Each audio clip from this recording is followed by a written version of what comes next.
Many thanks for joining us. This is the news on Galaxy Television, broadcasting to viewers here in Nigeria, West Africa, and across the globe. My name is Tife Tanimomo. Our headlines. The Socio-Economic Right and Accountability Project, SERAP, urges President Muhammadu Buhari to urgently withdraw the impermissible conditions imposed on Twitter.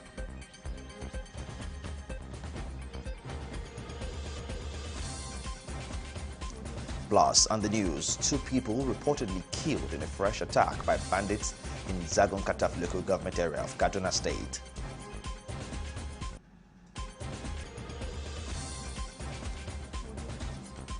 And when we take you outside Nigeria, explosion rips through a crowd outside the entrance of a mosque in central Kabul, leaving a number of people dead. Those are top stories. We'll bring you details in just a moment.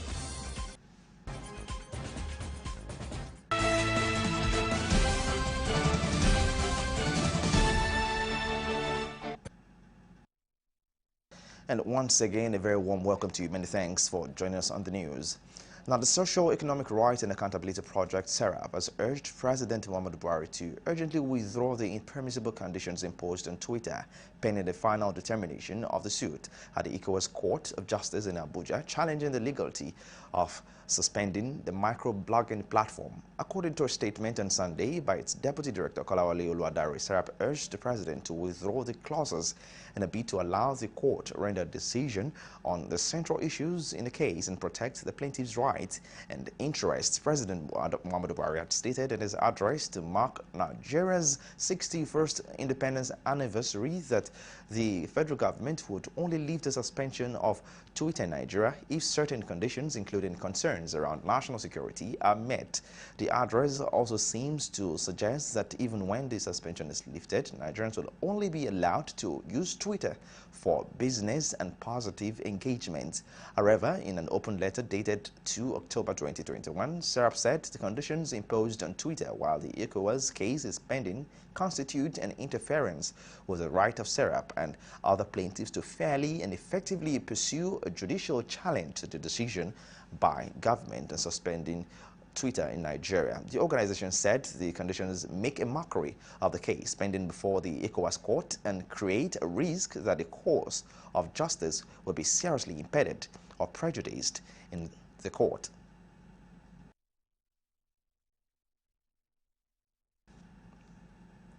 And now, tracking security stories, 2 people have been killed in a fresh attack by bandits in Zagon Kataf local government area of Kaduna State.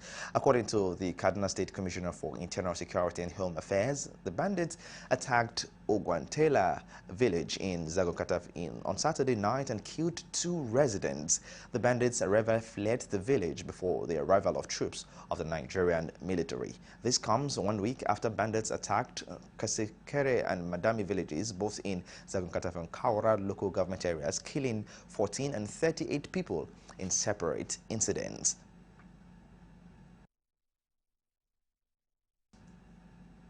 And now to crime-related matters, the suspected fake soldier Hayatu Galadima and his accomplice Hamisu Adamu have been arrested by operatives of the National Drug Law Enforcement Agency NDLEA while conveying drugs, ammunition and communication equipment to bandits in Kaduna State. The duo was arrested by a patrol team of NDLEA officers along Gwagalada Expressway, Abuja on Friday, 30th September 2021. Recovered from them include 21 RLA 7.45 mm ammunition concealed in a bottle of water, 16 packs of new 2-way radio walkie-talkie, 4 army-colored head masks, wallet containing army ID cards, as well as other items. Meanwhile, in Rivers State, a final year student of Fine Arts and Design, University of Port Harcourt, Mario Okwelu, has been arrested for importing from the U.S. 5 variants of liquid cannabis weighing 49.6 grams. He was arrested through controlled delivery along with his accomplice Precious Awuse on Monday, 27th September 2021, around Naipos area of Port Harcourt. In the same vein, narcotic officers attached to some courier firms in Lagos have seized different sizes of illicit drugs,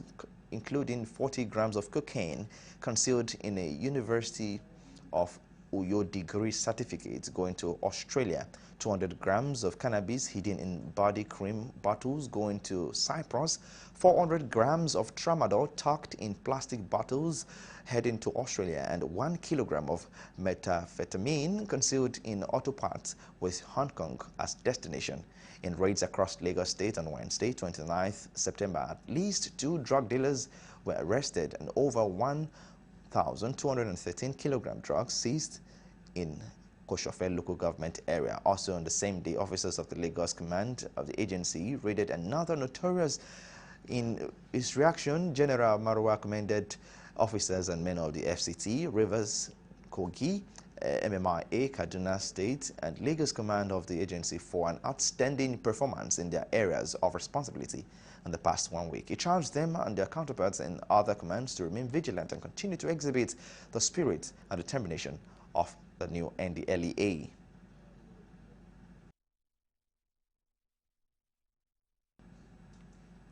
The Secretary of Nigeria Union of Pensioners, Ogun State Chapter, Bola Lawal, has urged the federal government to address the precarious security situation in the country, mass unemployment, and take care of senior citizens.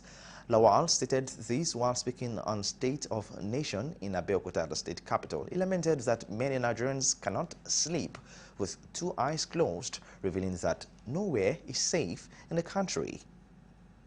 Many Nigerians cannot sleep with their 2 eyes closed today. Nowhere in Nigeria that anyone feels secured. When we are talking of Boko Haram, we are talking of bandits, we are talking of kidnappers. They all these are, they have one name, they are terrorists. And they are all over. Although the Boko Haram saga may be more in the north than the south, but others are in the south. We have kidnappers in the south.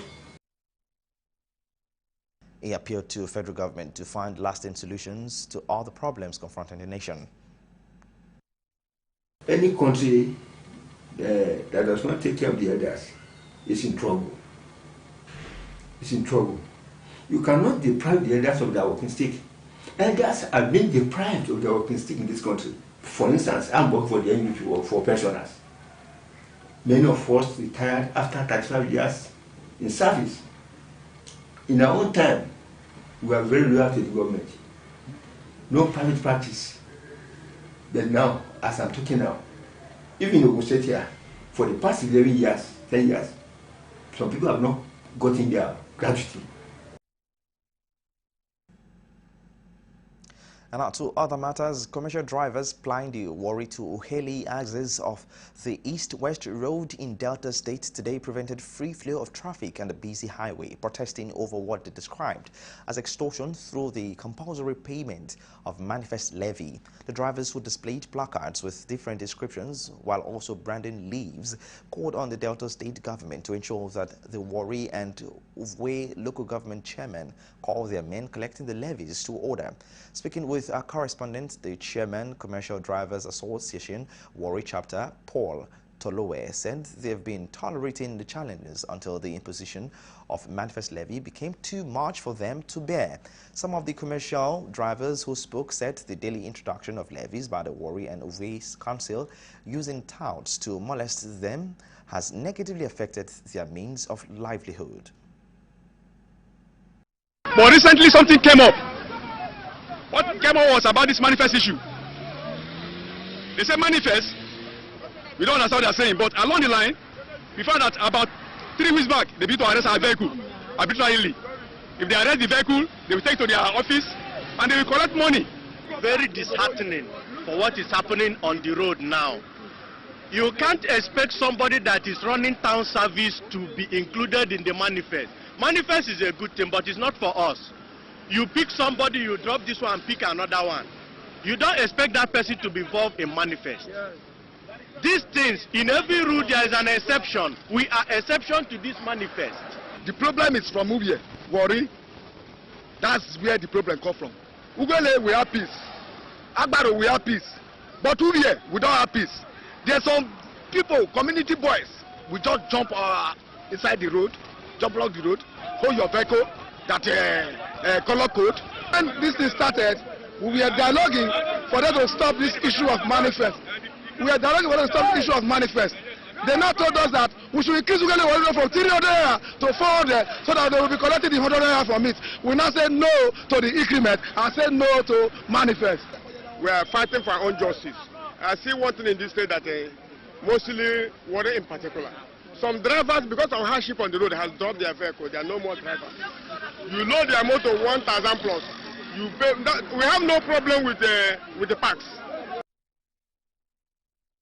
The drivers vowed to resist any attempt by those they referred to as council thugs to deprive them of their hard-earned money by forcibly extorting them.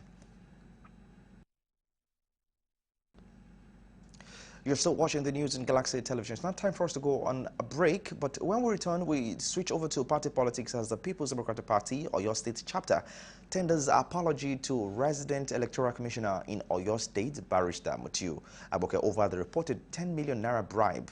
We'll bring you details on that story shortly. Please stay with us.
Welcome back. This is the news on Galaxy Television. Now for more updated and latest news, visit our website at www.galaxytvonline.com or subscribe to our YouTube channel at youtube.com/GalaxyTV Nigeria.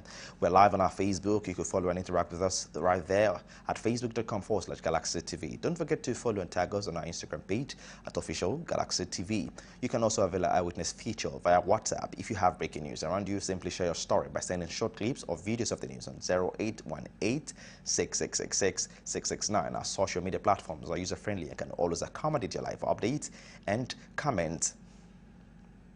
And in the Southwest party politics, the People's Democratic Party, Oyo State chapter, has tendered unreserved apology to the resident electoral commissioner in Oyo State, Barrister Mutiu Agboke, over the reported 10 million naira bribe. A faction of the party had accused the resident electoral commissioner of collecting 10 million naira bribes from Governor Seyi Makinde and boycotted the World Congress held by the faction. The secretary of the party, Wasiu Adeleke, who led other executive members to the Oyo State office of the Electoral Commission, first apologized to Agboke and also acknowledged his efforts in ensuring a level playing field in the last 2019 elections in which the PDP had majority victory.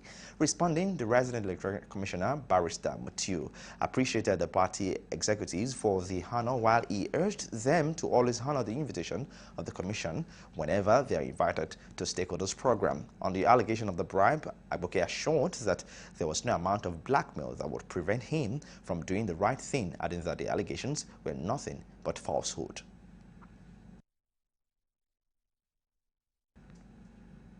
Still tracking party politics, the Edo State chapter of the People's Democratic Party, PDP, at the weekend held an enlarged stakeholders meeting for harmonization ahead of the party's national convention slated to hold at the end of October 2021. Speaking to journalists after the meeting, Governor Godwin Obaseki noted that the meeting is to prepare them for the convention and also take decisions on what to do and make progress in the state. On his part, the state PDP chairman said the meeting went well and members are glad that PDP is back to Government House and committed to supporting the work of the government. You know, PDP is organizing its convention at the end of October, and I just thought we should prepare ourselves for that convention. There were a few housekeeping issues that we needed to discuss and clear, so it was important to call everybody across the divide to have a session like this to, get feedback and also to take decisions on what to do and how to progress the party. Let me first of all apologize for starting the meeting late. As you would expect, these things happen, but clearly it's not intentional. I do apologize on behalf of the party and on behalf of the start of this meeting. Secondly, let me thank God Almighty for making it possible for all those of us who made sacrifices to travel from far and wide to be here with all this year.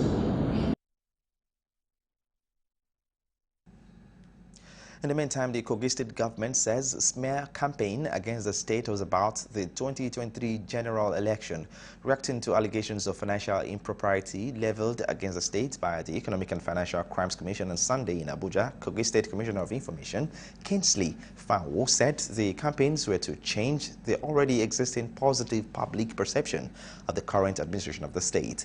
Fanwo, who was presenting quarterly scorecard of the state under the leadership of Governor Yahaya Bello, revealed that the state will encounter a turnaround in revenue generation in weeks to come, calling on the media to report with facts so as not to misrepresent figures. He, however, urged journalists to investigate and confirm reports before giving such fallacies. It is unfortunate that some disgruntled political liabilities are still bent on launching a smear campaign on the person of His Excellency Alhaji Yahaya Bello and the government of Kogi State. Fresh on the heels of the discredited allegation against the Kogi State government by the EFCC, backed by some other powerful vested interests in the country. The commissioner stressed that despite intense pressure and lobbying from across the country and even Nigerians in diaspora, Governor Yahaya Bello has not told anyone that he's running for presidency come 2023, adding that governor's position is that he will give answer to his supporters at the appropriate time. You see what he wants to do in his actions. He has shown tremendous leadership in those trying periods. To be able to give the people adequate assurance that government is committed to ensuring security and peace in the state.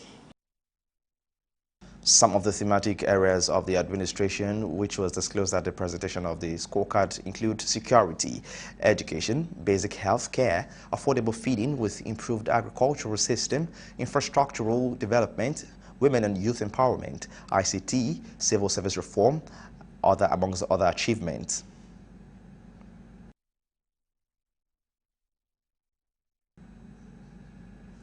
And now in the Middle Belt, Nigerian leaders and politicians have been charged, irrespective of their political affiliation, to work collectively in the overall interest of citizens and fix the surmountable challenges the country is facing before thinking of 2023 election. Chairman of Benue State Christian Association of Nigeria, Ahmed Lever, gave the charge while delivering a sermon at the Chapel of Grace Church in Government House. Makurdi says that they must give hope to the suffering people given the enormous insecurity and economic challenges in the land. The clergy, who expressed sadness that some leaders, instead of helping the people, are suppressing them, he called on Nigerians to continue to pray for the country. The president and leaders also admonished them to trust God in the humility as the current situation will soon be over. There is insecurity in the land. There is poverty in the land. There is hunger in the land. This is the time people die on daily basis. Life is no more satisfying in this lesson. It makes one wonder what the future holds for us. Some of the church members took turns to offer prayers for the country, Nigeria, and its leaders. The clergy called on leaders to apologize as they have failed in the mandate entrusted in their hands. I think we demand an apology from our leaders. They owe us apology as we celebrate the 61st independence of the Republic of this nation. We demand apology because we gave them the mandate to lead us. We gave them the mandate to protect us. But what are we seeing? He therefore appealed for a better Nigeria at 61, stating the independence celebration should be used to reflect on the sufferings millions of Nigerians are going through so as to salvage it.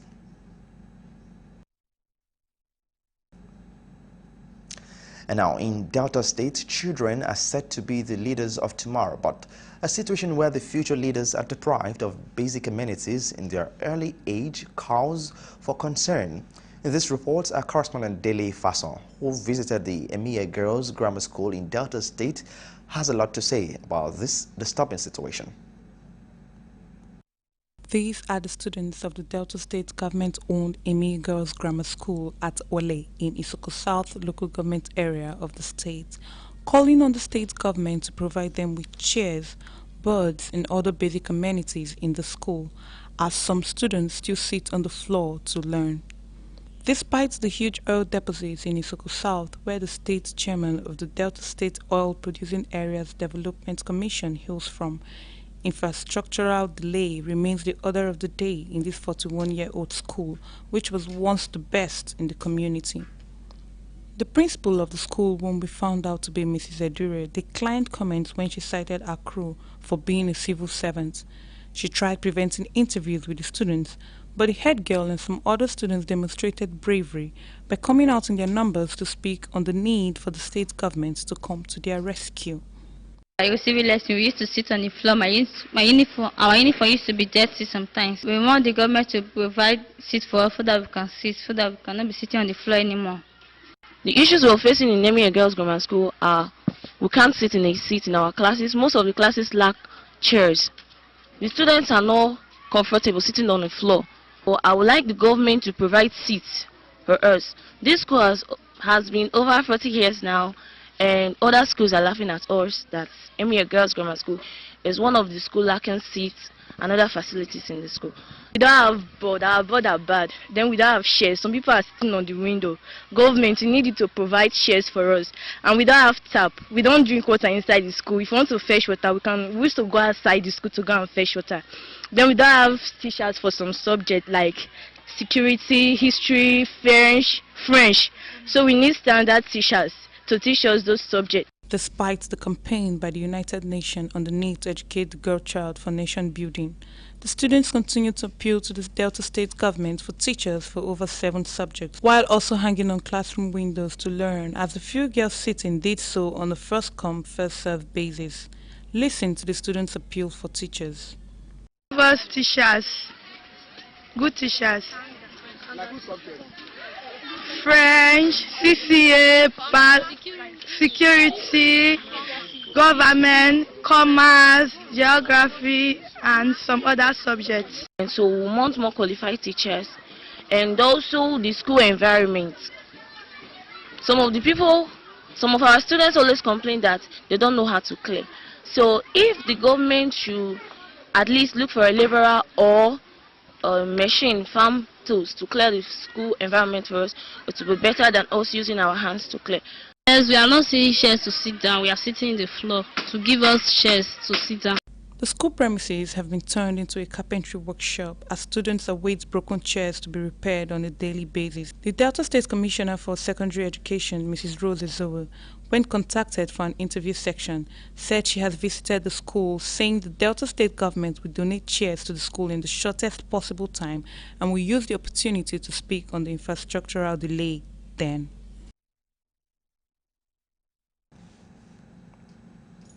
Let's stay with education for a moment, as government at all levels in Nigeria have been advised to revive the basic education in the country. The National President, Basic Education Staff Association of Nigeria, Dorcas Iwani Abuge, who made the appeal in Ibadan during the inauguration of Oyo State branch of association, decided the state of basic education. Correspondent Kunle Ojo reports that Abuge reviewed that the sorry state of the basic education in the country has been responsible for poor enrollment in government schools across the country. On his part, the state chairman of the association, Temitope Fatoki, said primary primary school teachers, beg your pardon, in school in Oyo State and other parts of the country are being marginalized. But it's not even good to use the work of below zero. But the basic education, as I speak to you today, is nothing to write home about. You have to know that the basic school is very, very important by providing a very good, conducive learning environment. Here in Oyo State, basic school teachers, they used to wait for almost 6 years or more on grade level 13 before they get promoted to grade level 14. At times, they may even wait for 7-8 years if the promotion does not come as and when due. On his part, the chairman, Trade Union Congress in Oyo State, Emmanuel Ogudiran, lauded the initiative of members of the association, adding that primary school teachers have always been at the receiving end, while the chairperson of the women wing of the Congress, Ranti Benle Oluwemimo, charged members of the committee to remain committed to patriotic themes. Oyo State, we started, I personally, when I was the chairman of my primary union, I started the battle that directorate in Oyo State should be at par with what obtains in neighboring state. That directorate should be on level 17. On the economy, rice sellers at the popular Bodija market in Ibadan, the Oyo State capital, have continued to lament the failure of officers of the Nigerian Customs Service to return bags of rice seized from the market on April 1st, 2021. You will recall that the National Assembly, after its investigation on the matter, directed the Nigerian Customs to return the bags of rice and the money carted away from some of the shops in the market. Correspondent Kunle Ojoy, this report examines the feelings of the affected traders in the market. First, 2021 will forever remain green in the memory of these traders who, after investing a lot of money to get bags of both local and foreign rice, were struck by the news that their investment had been carted away by men of the Nigerian Customs Service.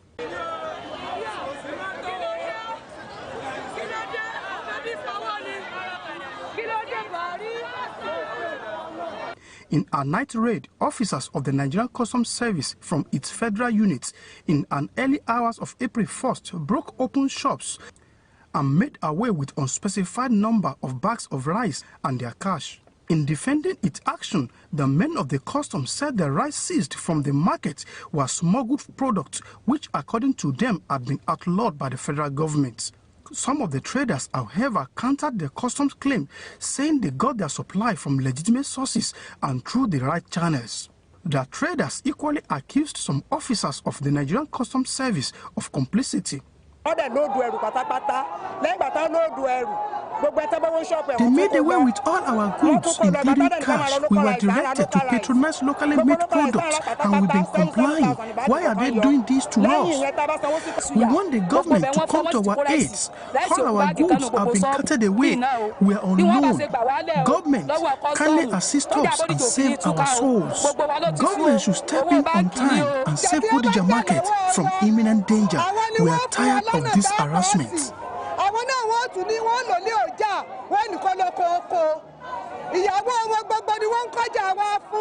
Responding to the incident, authorities of Oyo and Osun Command of Nigeria Customs Service had denied knowledge of the incident, claiming that officers who invaded the market were from the federal units. Earlier, they deceived. Maybe we had one happen at Bodija in Ibadan. That was last week. So when some of them talk of they have some lots of money runs into millions. So please, you help us talk to your market women, both men and women that come. They should please not stocking on custom goods in their premises. Because by doing that, they are invoking the wrath of customs. And at any time they may visit their market. And whatever they find as a custom, they quit it away. 5 months down the line, affected traders have continued to decry the failure of the custom officers to return their goods and cash. The Babaloja of Bodija Market, Alhaji Ismail Ajimo, however, commended effort of Senator Kola Balogun in pushing the case on the floor of the Senate, which enabled the lawmakers to give it the attention it deserves. Senator Kola Balogun, who is the senator in charge of our local government here, he took the matter up, and when he took up the matter, we write a safer assault petition to him and the president, chairman of the committee in charge of the custom at the National Assembly. He maintained that though the 5 shops locked by the officers after their invasion had been opened, he regretted that the goods and the money are yet to be returned. One of the affected shop owners, Al-Aja Oyebamiji Mushokwe, said she's yet to recover since the incident occurred, adding that her business had been badly affected. Life continues. Despite that we are on loan, we are on support, so nothing else. We always patronize the Nigeria because we love our country, and we want survival of it. We know I know that smuggling killed the economy of a country. So as the chairperson, everybody in this market will tell you that Alaja will always preach against it, the imported rice. But recall that a week after the Bodija incident, officers from the federal unit of the Nigerian Customs Service also invaded Ojaoba Market in Ibadan, where they carried out similar raid. The affected traders, however, appealed to the Senate to follow up its directive to the Nigerian Customs Service to ensure the return of all bags of rice and cash they impounded from both Bodija and Ojaoba markets in Ibadan. The committee has ordered the custom to return the goods back to Bodija market, where they have it. Because we are now appealing to the government that they should please tell this custom to stop harassing we poor people. Most of the traders, we are women. I think it should not be. The message to the government is that they should try as much as possible. Those ones as the Senate has put order, carry out the order. Even the money from shops, they should return our money first. The Senate said the money and the opening of the shops with the gari, 3 bags of gari, or your gari and a bagari is what I sell in this shop. What else do they want us to do? It is hoped that authorities of the Nigerian Customs Service will comply with the Senate directives and attend to the demands of the affected traders. From Ibadan, Hunle Ojo, Galaxy TV.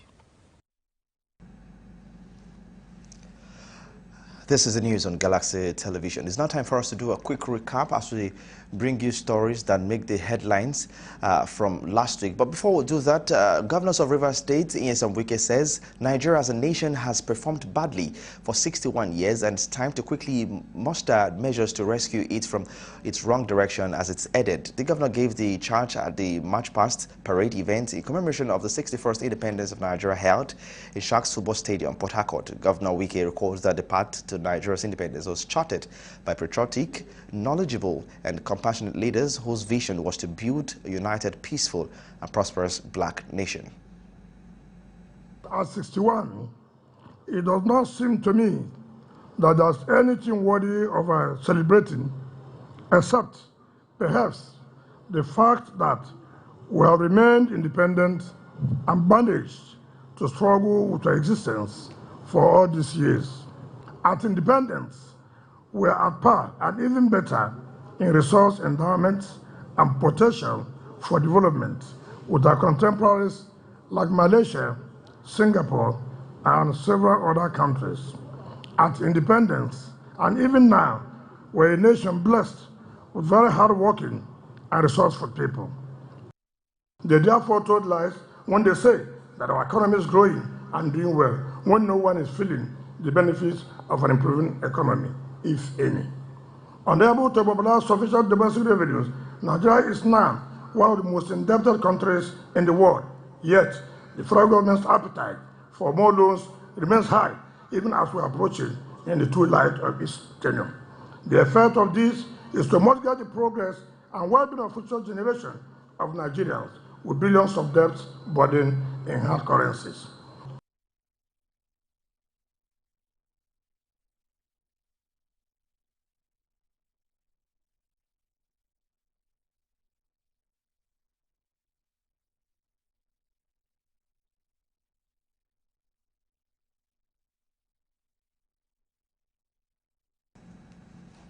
And now in Benue State, the state governor there, Samuel Otom, Speaker of the State House Assembly, Right Honorable Titus Uba, State Assembly members, commissioners, traditional rulers, top government officials, Catholic leaders and faithful celebrate the 4th anniversary of Pilgrim Day, celebration of the Sesugu Maria pilgrimage at Ayati in Gwa East local government area of Benue State. Governor Samuel Otom, who acknowledged the spiritual gains already achieved since the establishment of the initiative, lauded the initiative.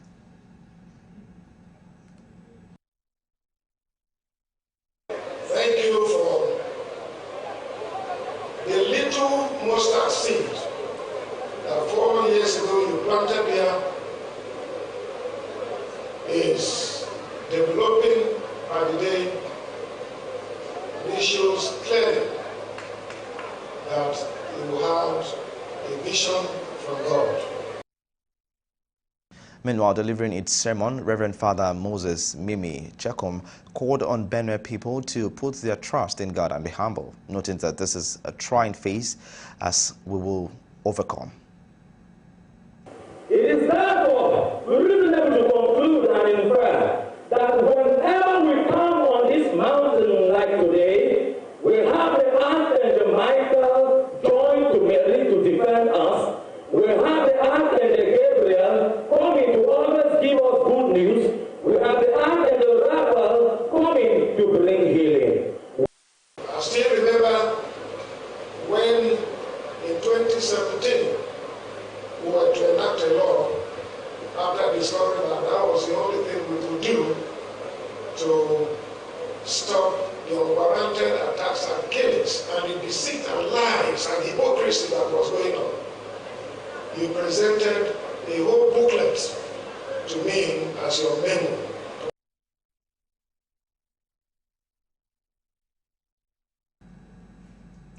Stakeholders have expressed worries over rising cases of rape in the country, urging government at all levels to invest more on the girl child. This was made known during the celebration of World Girl Child Day, asking legislators to sponsor a bill that will curb the incessant rape cases in the country. The chairman of the occasion, Tahir Abubakar, disclosed that the government needs to be up and doing when it comes to the girl child, as they are the future leaders of tomorrow. Have the right to safe, educated and healthy life, not only during these critical formative years, but also as they mature into women, if effectively supported during adolescence years. Girls have the potential to change the world, both as the empowered girls of today.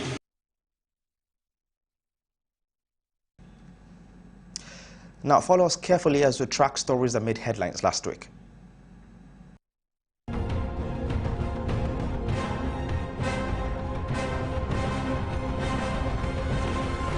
Tracking stories that made headlines last week.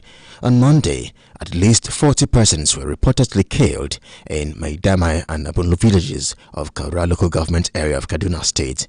Confirming the report, Bobby Goza said his wife, Martina Gideon, and 4 of his sisters were among those killed. Bobby, who is also a leader of the community, confirmed that 44 bodies were deposited in the hospital. A Roman Catholic priest said the bandits came in their numbers, shooting sporadically. The reasons for the attack was not yet known as at the time of this report, but many houses and properties were destroyed by the armed bandits. Also on Monday, the 19 northern governors and traditional leaders met in Kaduna State to deliberate on issues affecting the region such as VAT, insecurity, poverty, and leadership. The host governor, Malam Nasiru El-Rufai, in his opening remarks called on the leadership of the northern states to open up during discussion towards finding solutions to issues affecting the region, while Governor Simon Lalong, the forum's chairman and governor of Plateau State, said participants at the meeting will get updates on progress made so far on issues affecting the region, which committees were earlier set up. Still on Monday, Oyo State Governor Seyi Makinde promised to present the 2022 financial budget to the state legislature on Tuesday, September 28, 2021. The special advisor on media to the Speaker, Oyo State House of Assembly, Oyetunji Oyekunle, confirmed the developments to our correspondent when contacted on Monday. A notification message forwarded to the House of Assembly correspondent on Monday afternoon by the Speaker's aide indicated that Governor Makinde will appear before the House of Assembly for budget presentation on Tuesday. On Tuesday, the Presidential Committee on the Prerogative of Mercy reconvened upon receipt of about 320 requests for the grant of presidential pardon and clemency. Attorney General of the Federation and Minister of Justice, Abubakar Malami, who stated this, noted that the committee secretariat has been receiving requests on behalf of some convicts in custodial centers across the country. On his part, the Minister of Special Duties and Intergovernmental Affairs, George Akume, noted that the committee will help achieve the task of reducing the population of inmates in the nation's correctional centers. The federal government had in 2018 constituted the Presidential Advisory Committee on Prerogative of Mercy on June 19, 2018. In the first phase of the exercise, 2 inmates got presidential pardon, 39 got clemency and presidential pardon for 4 ex-convicts. Also on Tuesday, the Nigerian Senate facilitated moves for the relocation of oil and gas companies to their various operational bases in the oil-rich Niger Delta region. Leading the debate, Senator Basi Akpan reaffirmed that insecurity had often been cited as reasons for the oil and gas companies staying away from their host communities. The lawmaker noted that the days of militancy at the creeks are now long gone. He said the passage and signing into law of the Petroleum Industry Act 2021 PIA is a major milestone towards the restoration of lasting peace in the host communities to make them safer for the multinational oil and gas companies to return. The Red Chamber subsequently passed the resolution.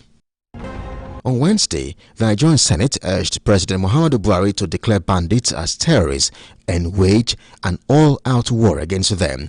This was part of the resolution reached at plenary on Wednesday following a motion brought on the floor of the House by Sokoto East Senator Ibrahim Gobir. Senator Gobir's motion at the Red Chamber on Wednesday was against the backdrop of an attack by bandits at Dama and Gangara villages in Sokoto State on September 25, during which 21 security officers were killed. The lawmaker said the current onslaught by the military against the bandits in the northwest is not well coordinated. Also on Wednesday, the Federal Executive Council (FEC) approved a 14-day paternity leave to make men properly bond with their newborn babies or adopted ones. The paternity leave is for men in the Federal Civil Service. Head of Civil Service of the Federation, Dr. Folashade Yemieso, disclosed this while briefing State House correspondents at the end of the Council's weekly meeting presided over by Vice President Yemi Osinbajo at the Presidential Villa, Abuja. Dr. Folashade, who was flanked by the Minister of Information and Culture, Lai Mohammed, explained that paternity leave was approved for men when their wives are delivered of their new babies.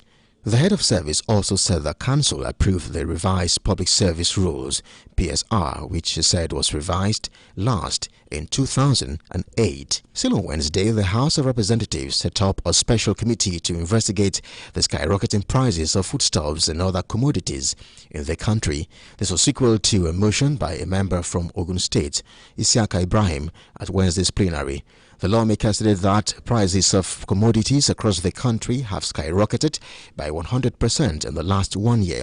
This, according to him, was largely due to monetary policy, border closure, COVID-19 pandemic, as well as insecurity.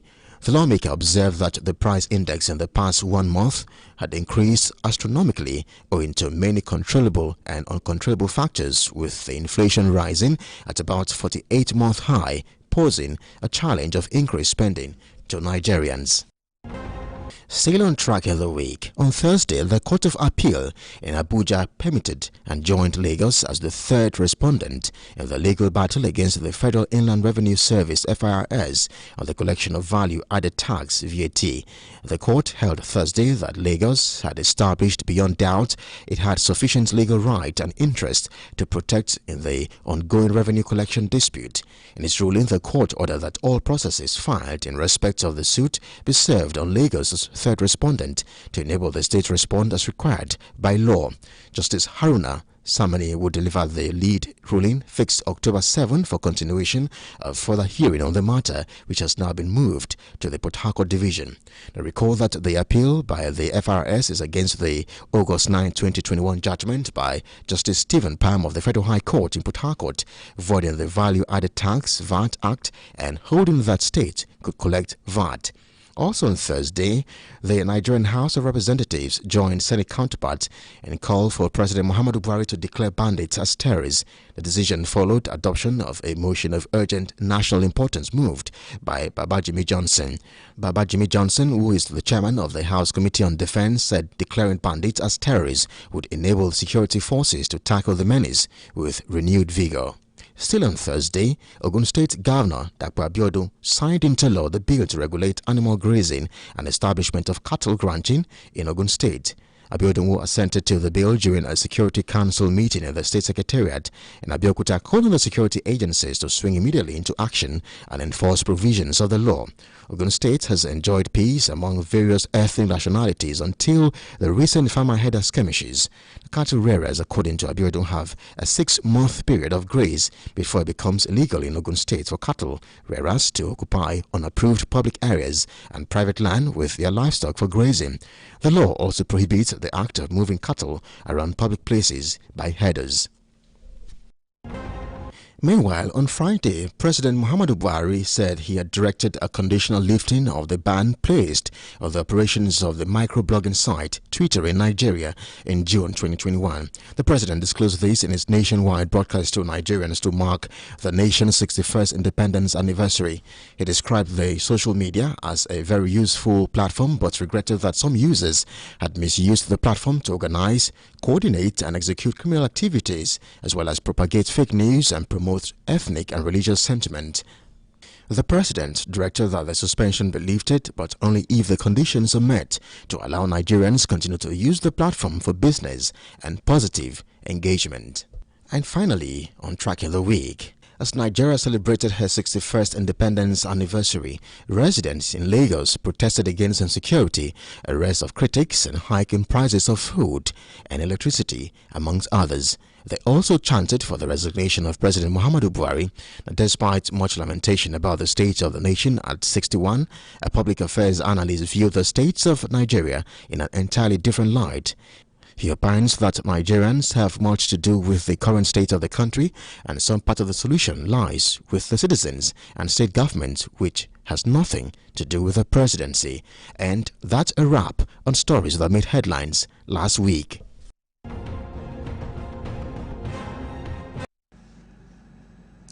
You're still watching the news. Up next is international news.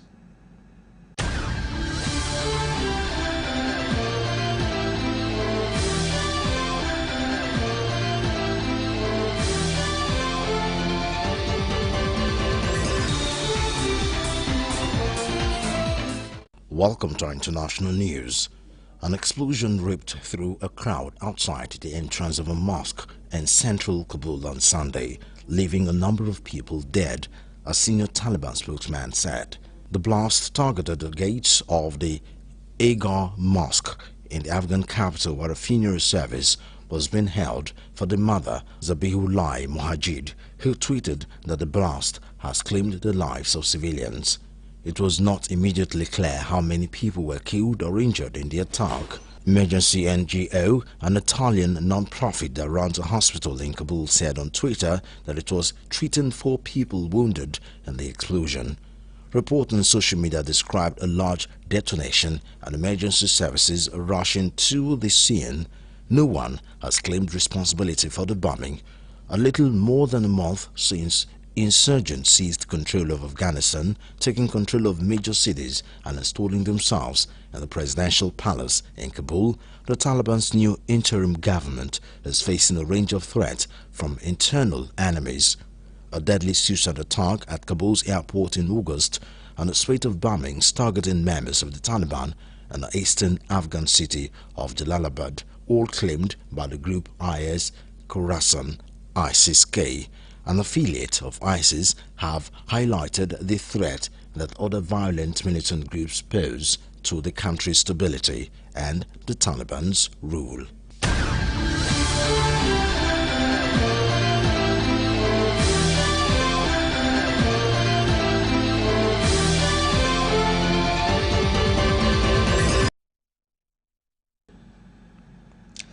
And from international news, we bring you entertainment news.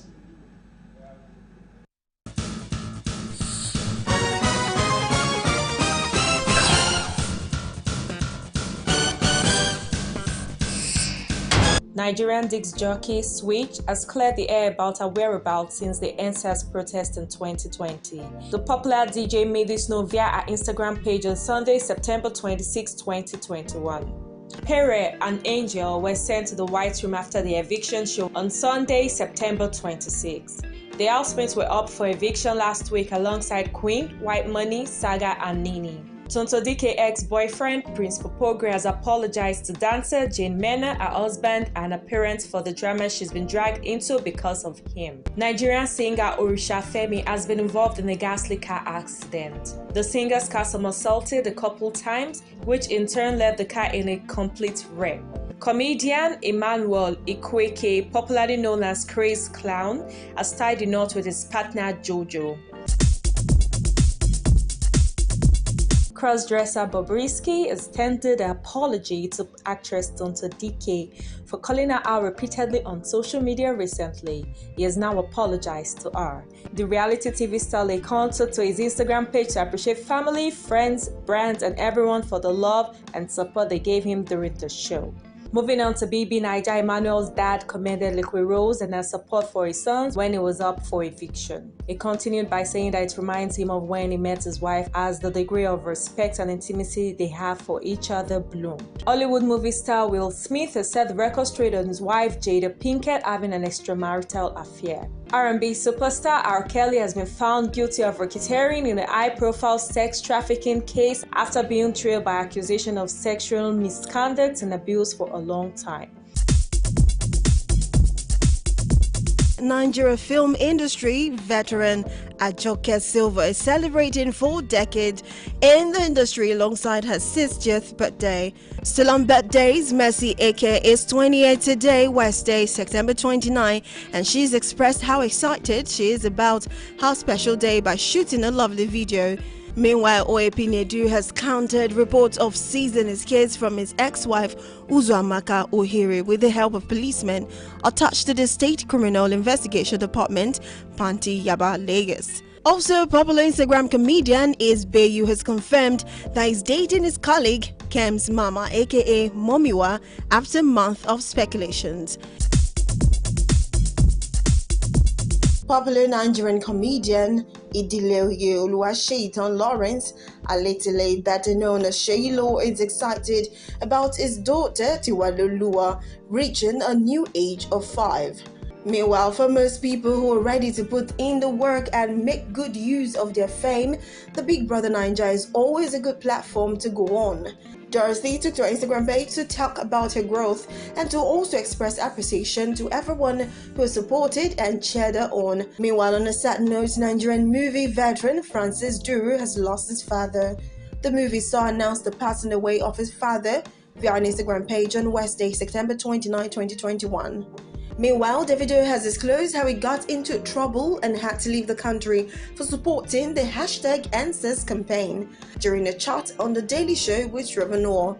He stated that he did not record the song, thinking the protest was going to happen. In the mood of celebration, President Muhammadu Buhari, during his Independence Day speech today, gave conditions for Twitter ban to be lifted. Meanwhile, protesters took to the street of Abuja early on Nigeria's 61st Independent Day to demand that Buhari must go.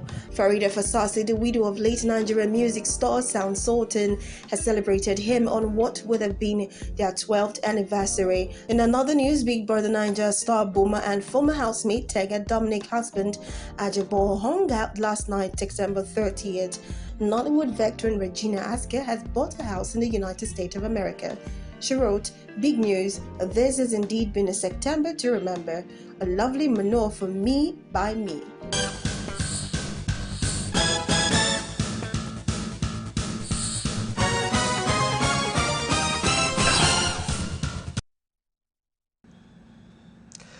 And that's the much we can take. But still, on entertainment note, we congratulate the winner of the 6th edition of Big Brother Naija reality TV show, Hazel Oyeye Ono, emerging as the winner, of course, with cutting away with 19 million naira. Congratulations to him. And on this note, we bring the news bulletin to an end at this moment. My name is Tife Tanimamo. Let's do this again some other time. Bye for now.